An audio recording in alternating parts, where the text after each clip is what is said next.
Hello students, welcome back to physics class.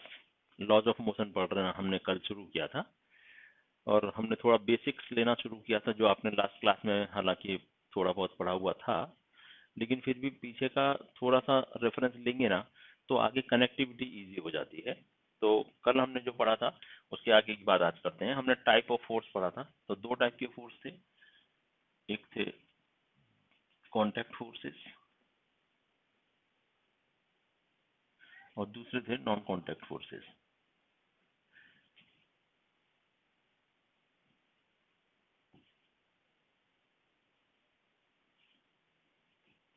तो contract forces कौन कौन से हैं जो हो सकते हैं, वो हमने कल जान ही लिया था। कॉन्ट्रैक्ट फोर्स का मतलब ये था, those forces which are applied by an object to another object by contacting, physically contacting with each other, right. तो इसके टाइप्स कौन कौन से थे? Number one was muscular force, number two mechanical force, and third one is frictional force.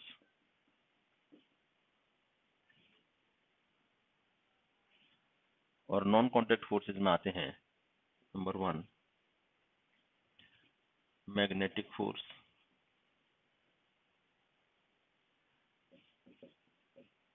Gravitational force,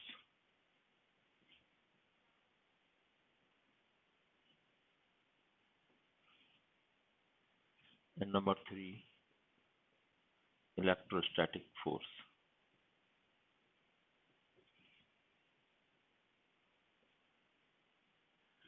तो ये basically 8th class के हिसाब से देखा जाए, लास्ट क्लास के हिसाब से देखा जाए तो ये वो फोर्सेस थे। लेकिन अभी आप आगे की बात पढ़ने वाले हो, because you are actually studying now in 9th class, तो उसके हिसाब से देखना है आपको।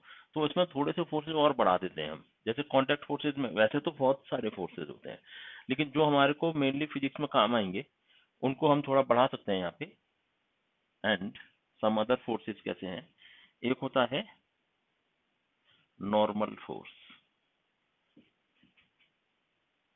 और इसी को ना दूसरे शब्दों में ना रिएक्शन फोर्स भी कहते हैं। रिएक्शन फोर्स ये आप सीखोगे जब हम आगे जाएंगे जैसे जैसे। तो इसका नाम नंबर नहीं दे रहा हूं मैं कोई। फिर एक और होता है टेंशन फोर्स। हालांकि इसके आगे फोर्स नहीं डाला जाता है, इसको नॉर्मल कहते हैं सिर्फ, इसको टेंशन कहते हैं सिर्फ। लेकिन हम पढ़ रहे हैं चूंकि फोर्स के टाइप्स, तो फिर टाइप्स के में तो ये लिखना पड़ेगा हमें फोर्स, इसलिए टेंशन फोर्स। फिर है स्प्रिंग फोर्स।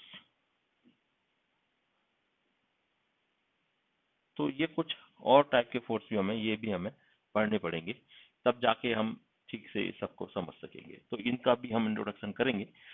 तो ये सब टाइप के फोर्सेज हमें अभी पढ़ने हैं और फिर उनका एप्लीकेशन पढ़ना है, राइट। तो अभी सब सीखेंगे धीरे धीरे, तो मैं इन सबका एक एक करके इंट्रोडक्शन आपको देते जाऊंगा, और इंट्रोडक्शन के साथ साथ हम इसका थोड़ा प्रैक्टिकल व्यू भी देखेंगे इन सभी का। तो ये सब पढ़ना है, आप समझ लीजिए, आपने लिख लेना है ये सब। और पहला स्टार्ट करते हैं मस्कुलर फोर्स से, राइट। बाकी सब मैं राइट ऑफ कर देता हूँ, हटा देता हूँ सब कुछ।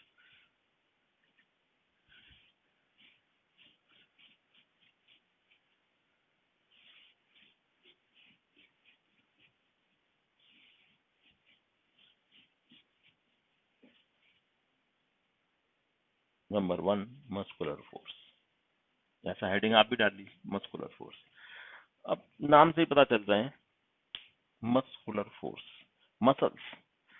अब हम किसी चीज को लिफ्ट करते हैं, हम किसी चीज को उठाते हैं, ये सब जो मैंने इसको मार्कर को ही उठाया है, तो जमीन पे पड़ा है उसको उठाया तो फोर्स लगाना पड़ा ना। मैं डस्टर को उठा के सामने आपके लाता हूँ, देखो डस्टर उठाया तो मेरे को फोर्स लगाना पड़ा ना। किसी भी चीज को उठाने के लिए हमें फोर्स लगाना पड़ता है, किसी चीज को पुश करने के लिए फोर्स लगाना। वो फोर्स कहाँ से आता है? आपने, आपके पास लगेज है, आप कहीं आउट स्टेशन जा रहे हो, ट्रेवलिंग के लिए जा रहे हो, आपका सूटकेस होता है, उसको पुल करते ले जाते हैं ना आज की डेट में, ऐसा पुल करते समय तो आपको कौन सा फोर्स लगाना पड़ रहा है? उसको पुल करना पड़ रहा है। तो आपके पास वो फोर्स है ना, आपके बॉडी में वो फोर्स है, आपके मसल्स में वो फोर्स है। तो मसल्स की मदद से जो फोर्स लगाया जाता है, that is called as muscular force. The force which is applied by using muscles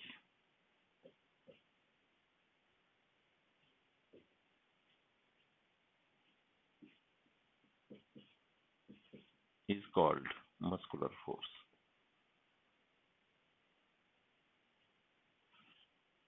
अब हम शॉर्ट में लेंगे, बहुत ज्यादा इसके ऊपर बात करना बेकार है, क्योंकि ये सब आपने पिछली क्लास में पढ़ा हुआ है। और वैसे भी अब हमको थोड़ा आगे की तरफ देखना चाहिए। ये आपका स्टडी का बचपन खत्म हो चुका है, ये आपकी मैच्योरिटी शुरू हो रही है यहाँ से। तो छोटी छोटी बातें हमें स्टार्ट में से ही निकाल देनी चाहिए और फिर थोड़ा सा आगे की बात करनी चाहिए। नोट कर लीजिए आप इसको।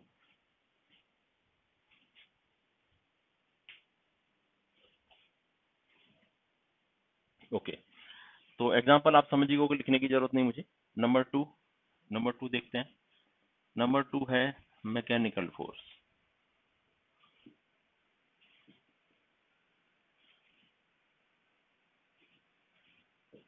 मैकेनिकल फोर्स भी, अब मस्कुलर फोर्स में आपको दिख रही थी मसल्स, उसके हिसाब से, यानी उसके थ्रू हमने फोर्स लगाया, मसल्स के थ्रू, मसल्स।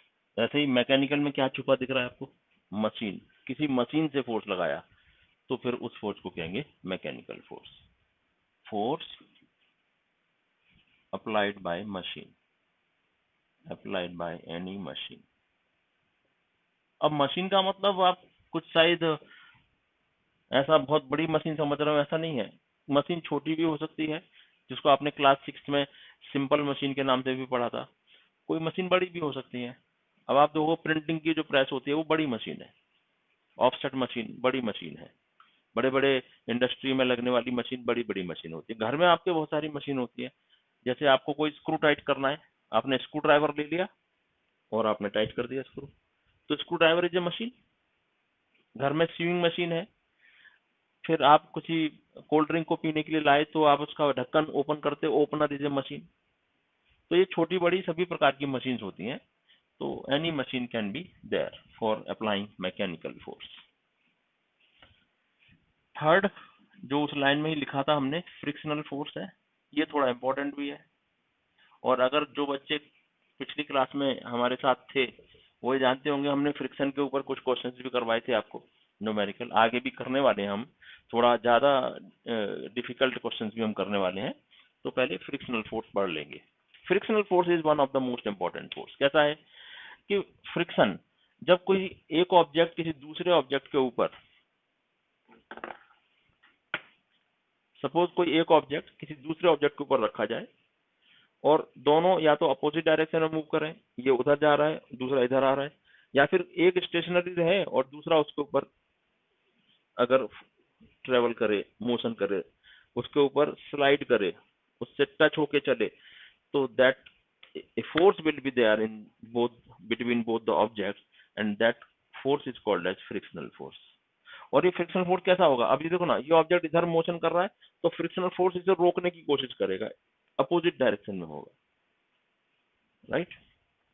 तो हम क्या लिख सकते हैं, देखिए, when an object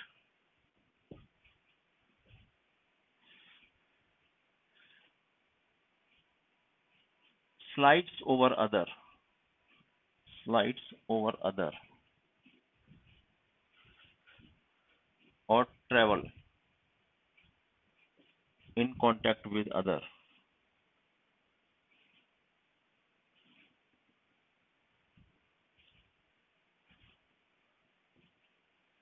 then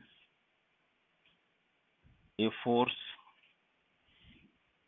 acts in between them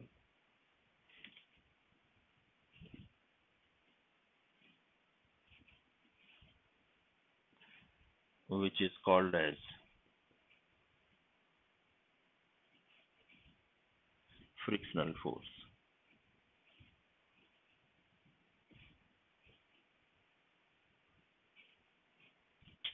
इसको हम और ज्यादा थोड़ा समझाएंगे आपको। पहले देखिए,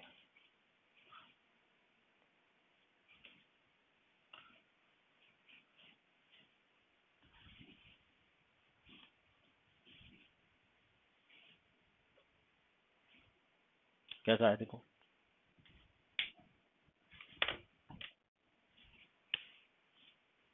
ये कोई सरफेस है और ये एक ऑब्जेक्ट है और ये मूव कर रहा है ऐसे, मूविंग। तो इन दोनों सरफेसेस के बीच में जो है, जहां दोनों ने टच किया है, इस जगह पर एक फोर्स काम करेगा, वो इस डायरेक्शन में। ऑब्जेक्ट मूव कर रहा है उधर, तो ये फोर्स इधर काम करेगा, that is called as frictional force.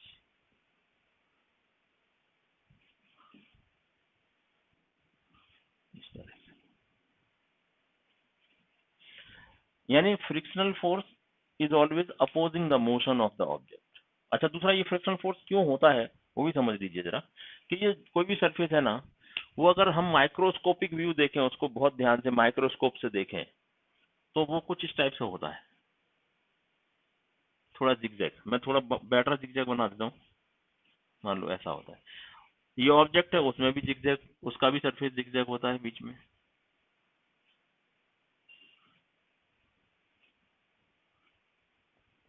ये देखो, तो इन दोनों के बीच में जो आप देख रहे हो ना, ग्रूव्स बने हुए ये दोनों के बीच में, तो इंटरलॉकिंग हो जाती है दोनों के बीच में, इंटरलॉकिंग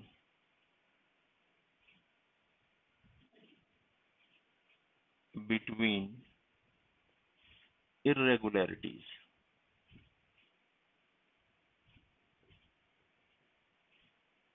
of two surfaces।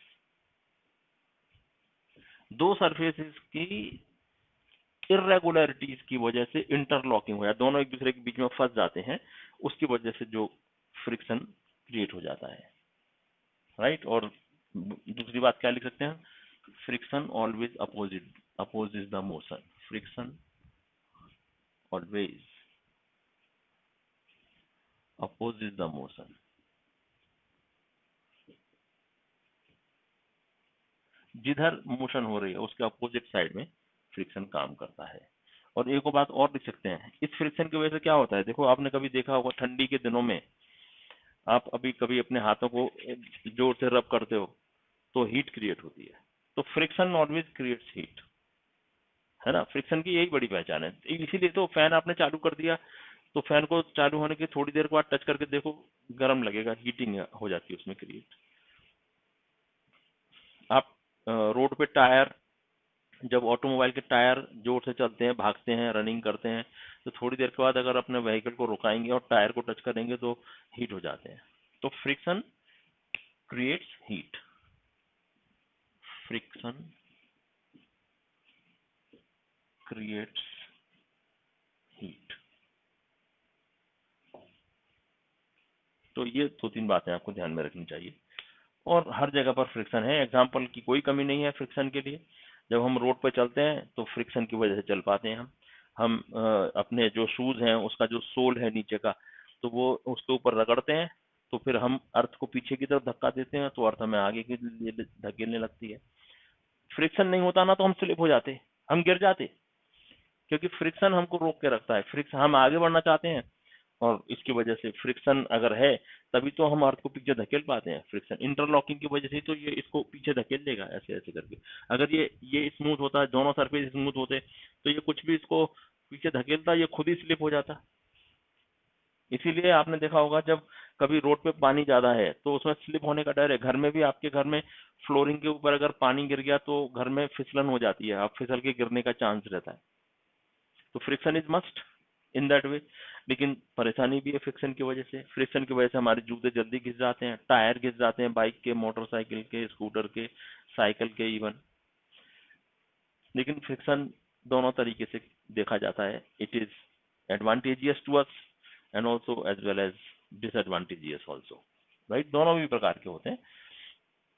तो अब बोर्ड पे आप पेपर पर लिखते हो पेन से तो फ्रिक्शन है, पेन नहीं होता तो पेन से स्लिप हो जाती है आपकी। बोर्ड पे मैं लिख पा रहा हूँ क्योंकि फ्रिक्शन है, अगर नहीं होता फ्रिक्शन तो मैं जैसे स्लिप करता तो स्लिप हो जाता, लिख ही नहीं पाता कुछ भी। यहाँ पे मैं आराम से लिख पा रहा हूँ मोशन, लेकिन तब क्या लिखता, मो, लिख पाता, उससे पहले स्लिप हो जाता। तो फिर इसका मतलब friction is must in that way. तो ये सब हम फ्रिक्शन के बारे में और भी कुछ पढ़ेंगे, हम इसके ऊपर कुछ क्वेश्चंस भी करेंगे, लेकिन आगे पहले हम इंट्रोडक्शन दे रहे हैं सभी टाइप के फोर्सेस का, तो इसके लिए अभी इसके लिए इतना ही काफी है। ये हो गए कॉन्टैक्ट फोर्सेस। अभी हम नॉन कॉन्टैक्ट फोर्सेस में चलते हैं और उसमें देखते हैं कौन कौन से टाइप हैं और उनका क्या हम इंट्रोडक्शन दे सकते हैं आपको।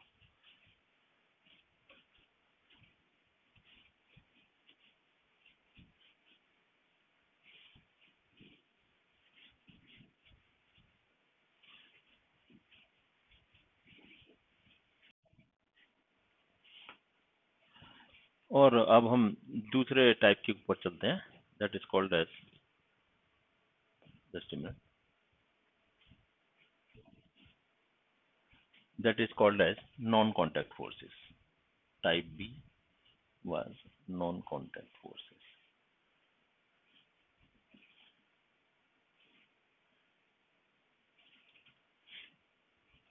तो ये नॉन कॉन्टैक्ट फोर्सेस कौन कौन से थे, उसमें नंबर 1 था हमारा, नंबर 1 मैग्नेटिक फोर्स।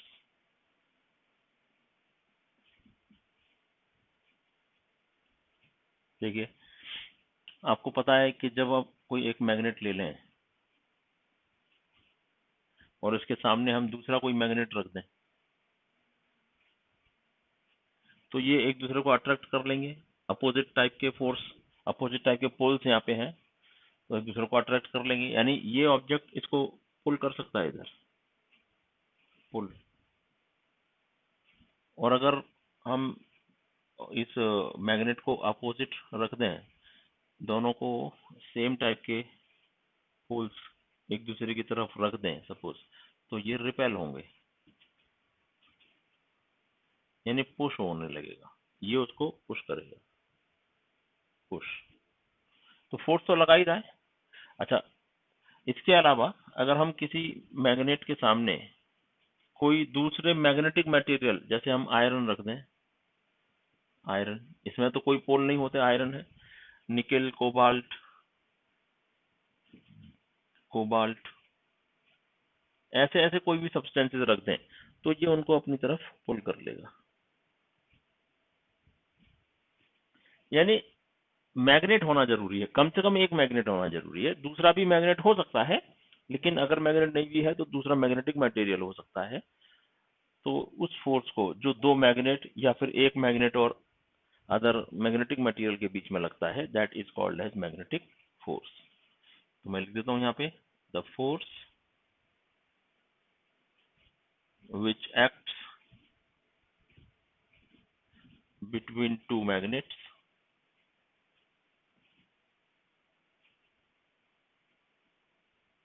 और one magnet and magnetic material is called magnetic force.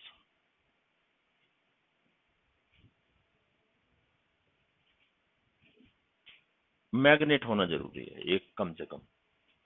तो इसका यूज भी है बहुत सी जगह पर। हम हमारे कबोर्ड जो बनाते हैं, अलमीरा वगैरह बनवाते हैं घर में, तो उसमें एक छोटा सा मैग्नेट लगा देते हैं जिससे कि डोर इजीली उसको उसको लॉक हो जाता है। फिर फ्रिज के घर में अगर हम अपने घर में फ्रिज देखें, तो उसके डोर के चारों तरफ भी एक मैग्नेटिक स्ट्रिप होती है। मैगलेव ट्रेन का नाम सुना होगा आपने, जापान वगैरह में ज्यादा देखी जाती हैं ऐसी ट्रेन, तो उसमें भी मैग्नेटिक मैग्नेटिक फोर्स का यूज होता है। फिर बड़े बड़े क्रेन्स जो भारी भारी लोड को उठाने के लिए काम में आती हैं, they are also using magnet, right. तो ये सब उसका यूज हो जाता है, ये हम पढ़ेंगे आगे। मैग्नेटिज्म नाम का एक चैप्टर भी है इसके लिए, we will study in that chapter in detail. दूसरा इसमें ही जो फोर्स है वो नॉन कॉन्टेक्ट फोर्स, वो है ग्रेविटेशनल फोर्स।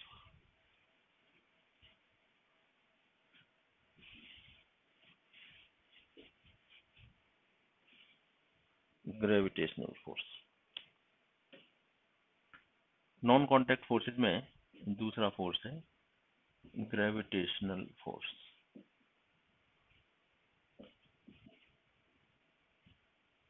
ये ग्रेविटेशनल फोर्स क्या होता है, इसमें देखिए, एक अगर कोई मास है, ये मास m1, और ये कोई दूसरा मास है m2।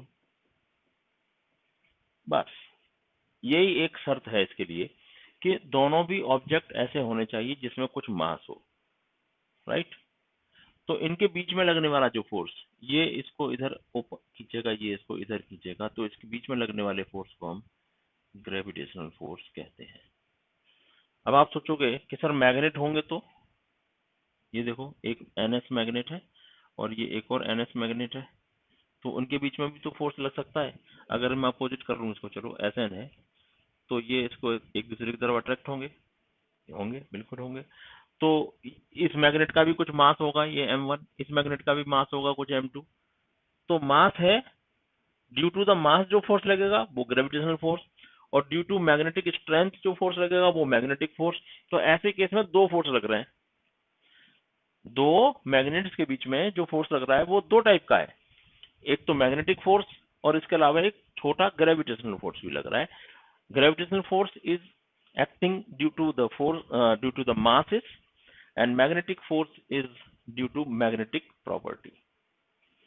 यहाँ पे सिर्फ ग्रेविटेशनल फोर्स लग रहा है because due to the masses लग रहा है, तो हम क्या कहेंगे, the force which acts between two objects due to their masses is called as gravitational force, right.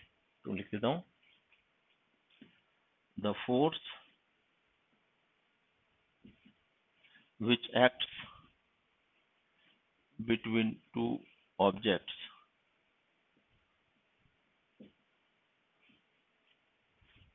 due to their masses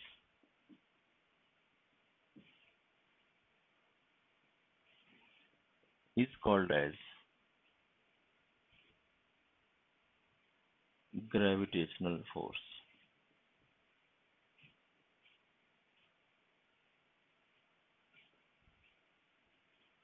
अच्छा बच्चों, आप में से कुछ बच्चों को ये बात देख के ना कोई प्रॉब्लम होने लगी होगी। वो क्या सोचते होंगे, अब तक हमने क्या पढ़ा था सर, कि the force which act by the earth on other objects is called gravitational force. आपने बचपन में यही पढ़ा होगा, है ना। तो वो क्या है, देखो definition, old definition, the force applied by earth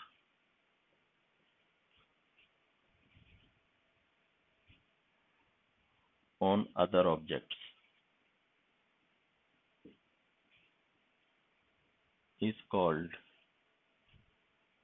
gravitational force। ये ओल्ड है, लेकिन यहाँ पे अगर ध्यान से देखें, देखो ये है अर्थ, इसका मास है, कोई तो मास है इसका m, और इसके ऊपर रखा है कोई दूसरा ऑब्जेक्ट, इसका मास है m। तो ये भी तो हो गया ना, अर्थ भी तो एक मास है, अर्थ भी एक ऑब्जेक्ट है जिसका कुछ मास है, और वो दूसरे ऑब्जेक्ट जो इसके ऊपर रखा हुआ है उसके लिए फोर्स लगा रहा है उसके ऊपर। वो हमें इफेक्टिव फोर्स ज्यादा क्यों लगता है, ये अर्थ का फोर्स हमें ज्यादा इफेक्टिव क्यों लगता है, because mass of the earth is very very high. उसका मास बहुत ज्यादा हाई है। अर्थ का मास पता है कितना है, 6 × 10⁻24 kg। कितना होता है ये, 6 के आगे हम 1 2 3 4 5 6 7 8 9 10 11 12 13 14 15 16 17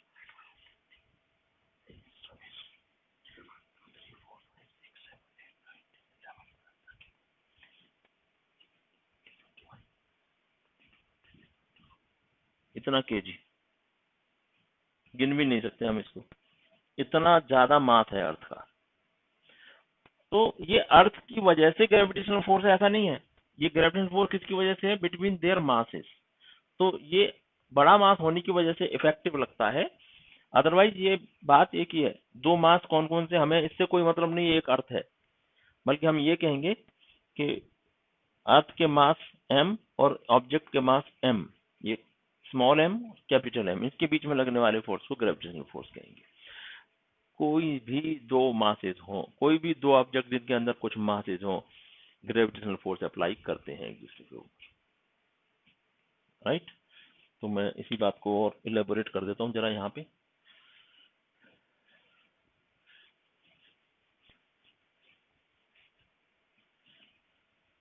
ये डेफिनेशन तो आपने लिखी ली होगी I am sure.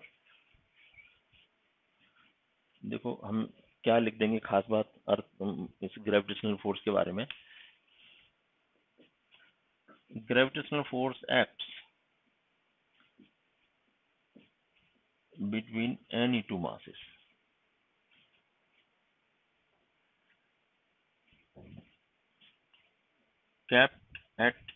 kept anywhere, पूरे यूनिवर्स में कहाँ पे भी हो। अब देखो ना, इसका एग्जांपल अपन लें, अर्थ और मून के बीच में लगने वाला फोर्स, ये अर्थ है और ये मून है, इनके बीच में जो फोर्स काम कर रहा है ना, वो कौन सा है? Gravitational force. अब कहाँ अर्थ कहाँ मून, कितना डिफरेंस है, लेकिन है, मास है ना दोनों। इसका भी मास है कुछ, मास ऑफ मून, इसका भी मास है, मास ऑफ अर्थ, तो मास है ना, तो इसलिए दोनों के बीच में लगने वाले फोर्स को ग्रेविटेशनल फोर्स कहेंगे। राइट। अब दूसरी बात क्या है, हाँ, अगर आप में से कुछ बच्चे ऐसा अगर सामने क्लास में होते तो शायद पूछ लेते कि सर हम हमारे ऊपर भी तो लगता होगा ये फोर्स, हम भी तो मास है, हमारा भी तो कुछ मास है। यस, लगता ही है। तो हम एक मास हो गए, एक हमारा फ्रेंड मास हो गया, दूसरा मास। तो क्या हम, मैं और मेरे फ्रेंड के बीच में कोई फोर्स लगेगा? और अगर लगता है तो हमें महसूस तो होता ही नहीं है वो।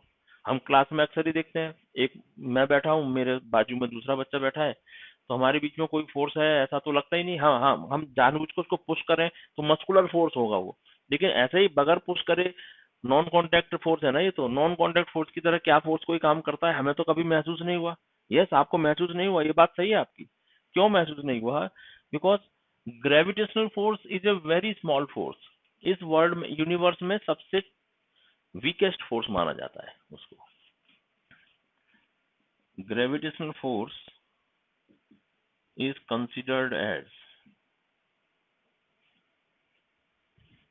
The weakest force of the universe, weakest force of the universe. हालांकि ये आज के हिसाब से आपके लिए ठीक है, लेकिन आगे चल के और भी वीक वंडर वाल फोर्स वगैरह पढ़ेंगे तो वो और भी ज्यादा वीक होते हैं, लेकिन आप टिल नाउ आप समझ सकते हैं ये वीकेस्ट फोर्स है पूरे यूनिवर्स में। तो इसीलिए तो महसूस नहीं होता। मैं और मेरा दोस्त थोड़ा दूर ही खड़े हैं, पास 1 मीटर के भी डिस्टेंस पर खड़े हैं, तो भी फोर्स तो लगेगा। हम हजारों किलोमीटर दूर होते तो भी फोर्स लगता है। मेरे और ट्रम्प राष्ट्रपति हैं जो यूएस के, उसके बीच में अभी फोर्स अभी भी लग रहा होगा।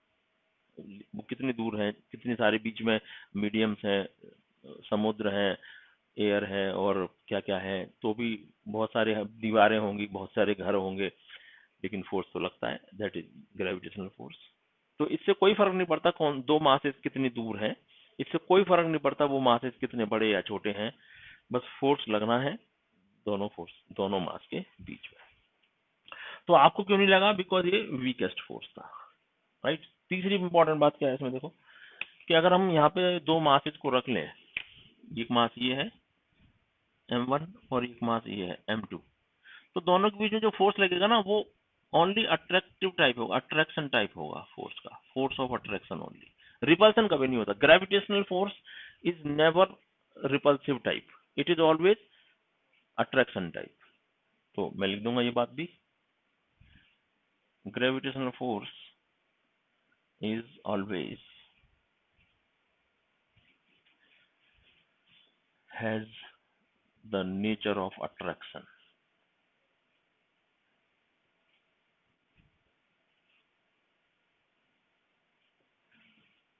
ऑलवेज नेचर इसकी कैसी होती है? Attraction based.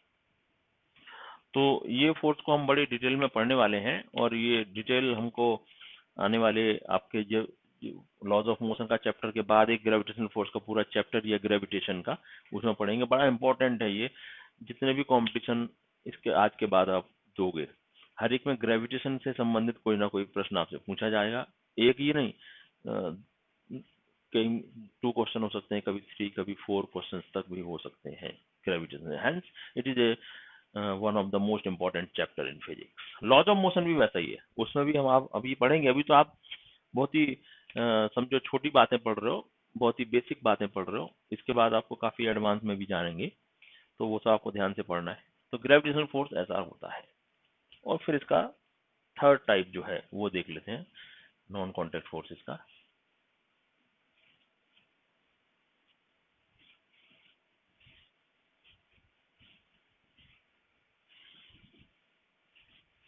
हाँ, मैं आपको एक बात बताना तो भूल ही गया कि ये जो अर्थ और हमारे बीच में जो फोर्स लगता है वो बहुत ज्यादा होता है। हमको लगता है कि हम अगर ऊपर कूदे तो हमको नीचे आना ही पड़ता है, हम ऊपर उड़ी मारेंगे तो भी हमको नीचे आना, कौन हमको नीचे खींच रहा है? अर्थ हमें नीचे खींच रही है ना। अर्थ का मास बहुत ज्यादा है ना, mass is very very high.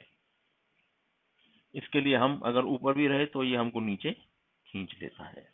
ये ऐसा है, ऐसा समझो कि हमारे ऊपर मैं और कोई सपोज मॉस्किटो अक्सर बैठ जाते हैं, हमारे हाथ पे बैठ जाते हैं, हमको कट कर लेते हैं, कहीं बाइट कर लेते हैं, मॉस्किटो बाइट, हमको महसूस ही नहीं होता। मॉस्किटो आके बैठ गया, हमें महसूस ही नहीं होता। हमारे और मॉस्किटो के बीच में फोर्स तो है, लेकिन हम मॉस्किटो को अपनी तरफ अट्रैक्ट कर लेते हैं। हम कहीं भी रहे तो मॉस्किटो हमारे पास आ जाते हैं, because they are having very light mass, but we are having very high mass in comparison with mosquito. तो वो हमारी तरफ अट्रैक्ट हो जाते हैं, हमारी तरफ आ जाते हैं। वैसे भी उनको स्मेल भी आती है ब्लड की, हमारे अंदर के जो ब्लड है उसकी स्मेल आती है, तो मॉस्किटो उसकी वजह से भी आ जाते हैं, और वैसे ग्रेविटेशन फोर्स की वजह से भी आ जाते हैं। तो वो आ भी गए तो हमको महसूस नहीं होता। क्यों नहीं महसूस होता? क्योंकि हमारा मास बहुत ज्यादा है। वो हमारे ऊपर बैठ गए, हमको बस पता ही नहीं चलता। लेकिन हम अगर मॉस्किटो के ऊपर बैठ गए तो मॉस्किटो को तो राम नाम सत्य हो जाएगा, वो तो मर जाएगा ना, और हमें पता तक नहीं चलेगा हमने क्या कर दिया। और अक्सर ऐसा होता भी होगा, हम जब चलते हैं तो बहुत सारे छोटे छोटे कीड़े मकोड़े हमारे पैरों के नीचे आके मर जाते होंगे, हम कभी ध्यान नहीं देते। तो मॉस्किटो और हमारा जैसा रिलेशन है, ऐसा ही हमारा और अर्थ का रिलेशन है। Earth is very big mass, we are very light mass, पता ही नहीं चलता।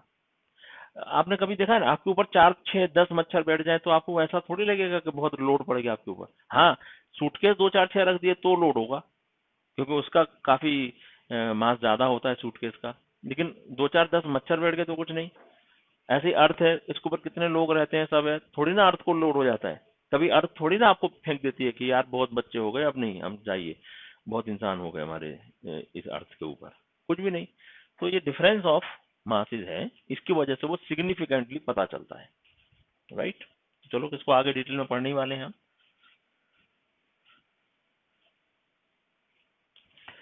फिर जो तीसरा इसका जो फोर्स बचा है, number third, that is electrostatic force.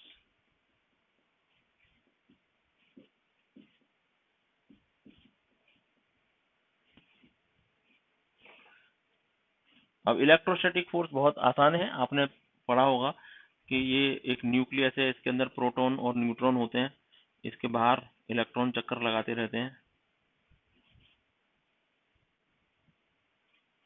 तो अब देखो, तो इसके अंदर 6 7 8 8, तो सपोज इसके अंदर प्रोटॉन्स की संख्या +8 और इलेक्ट्रॉन्स की संख्या भी +-8, क्योंकि इलेक्ट्रॉन पे माइनस का चार्ज होता है, ये होती है। तो नेट चार्ज कितना हो गया इस एटम के ऊपर? 0। इसीलिए ये ए है एटम, तो इसको ए लिखते हैं। इस एटम को क्या लिखते हैं हम? ए।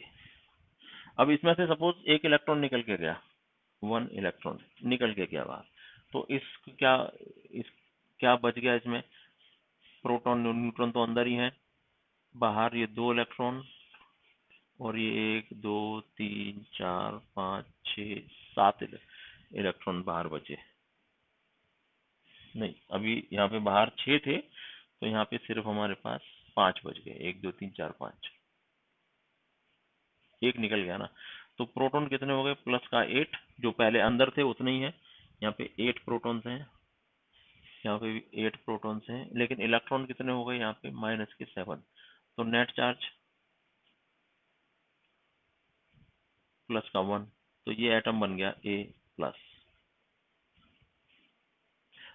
तो ये बन गया इलेक्ट्रिक चार्ज। तो इस टाइप से अगर कोई दो चार्जेस रखे हुए हैं, ए प्लस है, यहाँ पे भी ए माइनस है या प्लस है, ए प्लस है, ये देखो, तो इनके बीच में जो है ना फोर्स काम करेगा, फोर्स काम करेगा दोनों के बीच में, और इस फोर्स को कहते हैं इलेक्ट्रोस्टैटिक फोर्स। हाँ, ये फोर्स ऐसे भी काम करता है, ए प्लस है यहाँ, और यहाँ पे सिर्फ ए है, कोई चार्ज नहीं है, ये पॉजिटिव चार्ज, और यहाँ 0 चार्ज, फिर भी इनके बीच में फोर्स काम करेगा। इस फोर्स को भी इलेक्ट्रोस्टैटिक फोर्स कहेंगे। तो क्या कह सकते हैं इलेक्ट्रोस्टैटिक फोर्स की डेफिनेशन में? The force which acts between to electric charges और one electric charge and one neutral atom या one neutral object is called as electrostatic force. The force which acts between any two electric charges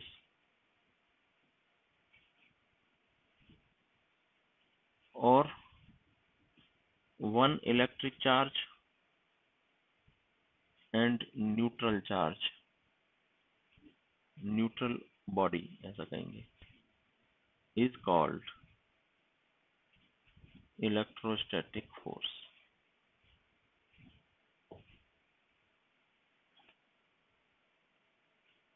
right?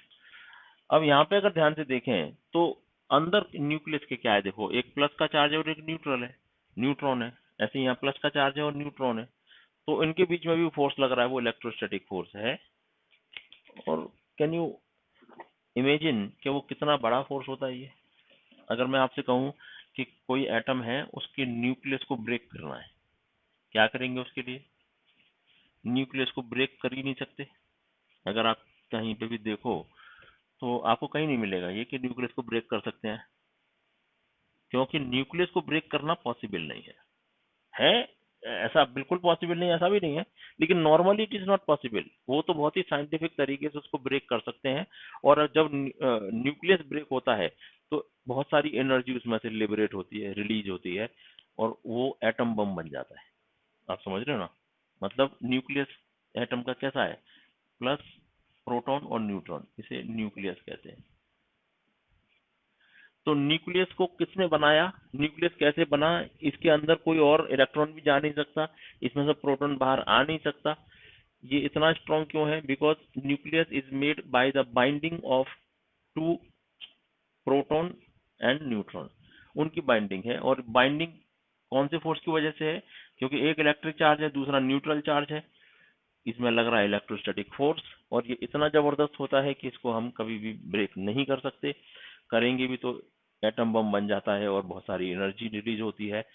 तो फिर समझ लीजिए electrostatic force is a very very strong force, और it is considered as the strongest force of the universe. Right? तो मैं लिख देता हूं, nucleus is made by the force between protons and neutrons। और दूसरी बात क्या है? Electrostatic force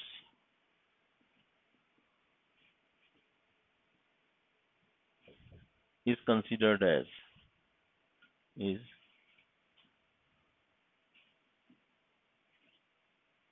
is considered as the strongest force of the universe, strongest force of the universe।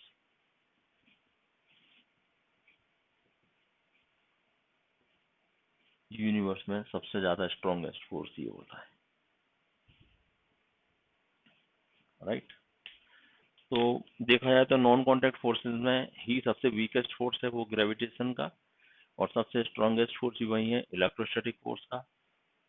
सब अलग अलग है, लेकिन अब मैं आपसे थोड़ा सा अगर ऐसा पूछूं, देखो यहाँ पे ये मैग्नेट रखी हुई है NS, और ये ऊपर मैग्नेट रखी गई है NS। तो इन दोनों के बीच में देखो यहाँ पे एक मास रखा हुआ है M1, यहाँ पे एक मास रखा हुआ है M2, यहाँ पे एक चार्ज रखा है +Q, यहाँ पे एक चार्ज रखा है +Q। तो बताइए इनके बीच में लगने वाला फोर्स कैसा होगा? तो इनके बीच में जो फोर्स लगेगा वो कैसा होगा? देखो मैग्नेट के बीच में जो फोर्स लगेगा, इस फोर्स को कहेंगे मैग्नेटिक फोर्स। इसके अलावा एक और फोर्स लगेगा दोनों के बीच में, वो होगा gravitational force. Magnetic force due to magnetism, gravitational force due to masses. अब यहाँ देखो दोनों के बीच में फोर्स लगेगा, कौन सा? Gravitational force. क्या इन दोनों के बीच में कोई इलेक्ट्रोस्टैटिक या मैग्नेटिक फोर्स लगेगा? नहीं लगेगा, क्योंकि दोनों की मैग्नेटिक प्रॉपर्टीज है ही नहीं ना। मैग्नेटिक प्रॉपर्टी होती तो लगता। फिर दोनों में क्या इलेक्ट्रोस्टैटिक फोर्स लगेगा? तो दोनों में भी, ये दोनों न्यूट्रल ऑब्जेक्ट हैं, एक कम से कम अगर इलेक्ट्रिक चार्ज होता तो लग जाता, लेकिन नहीं लग सकता क्योंकि इन दोनों में से कोई भी इलेक्ट्रिक चार्ज नहीं है। अब इनके बीच में लगने वाला फोर्स क्या होगा? देखो, इनके बीच में लगने वाला फोर्स होगा electrostatic force as well as gravitational, plus gravitational force. क्योंकि ये चार्ज जरूर है लेकिन इनका भी कुछ ना कुछ मास है, और दो मास के बीच में लगने वाले फोर्स को हम क्या बोलते हैं? Gravitational force. तो देखो, दो मैग्नेट के बीच में मैग्नेटिक फोर्स और ग्रेविटेशनल फोर्स, दो मासेस के बीच में ओनली ग्रेविटेशनल फोर्स, और दो चार्जेस के बीच में electrostatic force as well as gravitational force लगता है। तो ये आपको हमेशा माइंड में रखना चाहिए, राइट। फिर इसके अलावा भी हमने कुछ फोर्सेस बताए थे आपको शुरुआत में ही इस पीरियड के, वो भी हम अभी देख लेते हैं। लेकिन मुझे लगता है कि आज के क्लास में हम इतना ही रखेंगे तो भी चलेगा, नेक्स्ट क्लास में हम आगे की बात करेंगे। तो आज के लिए इतना ही काफ़ी है। थैंक यू वेरी मच, कल फिर मिलेंगे। Thanks.